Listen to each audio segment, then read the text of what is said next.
Dear Martha from the future, I could just sit here in this spot all day and think. I am an overthinker. I think and think and think. It started off with me going to the corner of my room to pray to Jesus. I am still praying to Jesus. Everything I do is a prayer. Everything that I do, I hope, is worship. You're a little shook today. There's a lot of things going on. When you met with Kristen Fowler, you mentioned how you know that you want to love people when talking about the LGBT and etc. You talked about how you know it's right to deliver the gospel to them.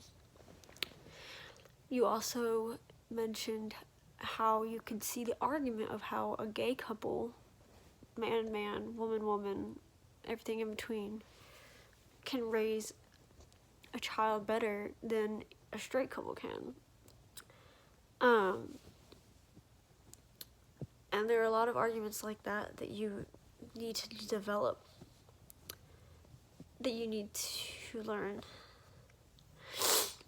When you went to Elizabeth Rogers today, which was very nice, whenever she looked at you, you could tell she was looking at you. She was very intentional, and you want to have those qualities.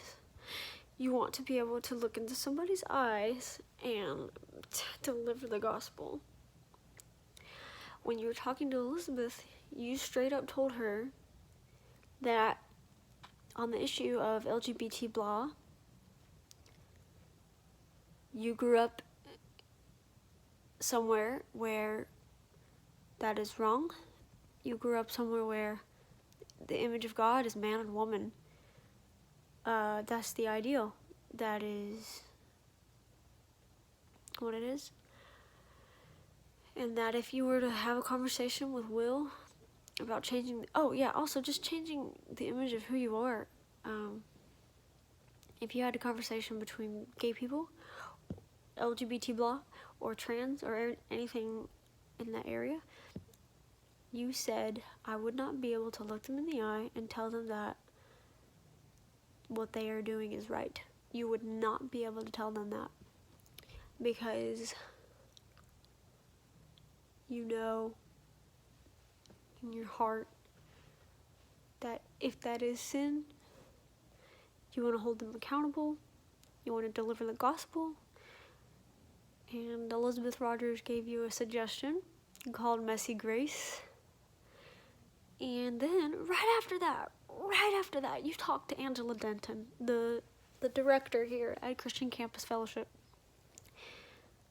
You did not mention LGBT and etc., but you did mention how Elizabeth Rogers, without saying Elizabeth Rogers' name, you did mention how you knew that you wanted to take a couple of years and invest in something meaningful to really develop as a person.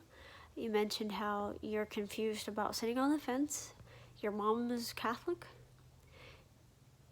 Your Methodist church has some Baptist or etc. denominations in the Methodist church because of how the Methodist church leader would go from church to church. Also, what stuck out was with Angela, when you talked to Angela, was the fact that you talked about your social fears in your covenant. You realize that you did not mention a lot of struggles that you went through when you delivered your backbone talk. And as you sat here recording yourself just now, as you were doing this, you thought about how when you say your testimony, you want to talk about, you were reading the Bible, and you were reading about drunkenness. You did get drunk at Roxana's birthday party, and oh goodness, I gotta go to this Bible study with Elizabeth Rogers because I know that is good for me. Anyways, you noticed that you had fits of rage with your parents. You noticed that you had bad things in your heart. So, I'm here for you, Jesus. Thank you for listening. I hope future Martha realizes that it's okay where you are. Don't let go of your faith. Goodbye. Good night. You are wonderful and fearfully made. Goodbye.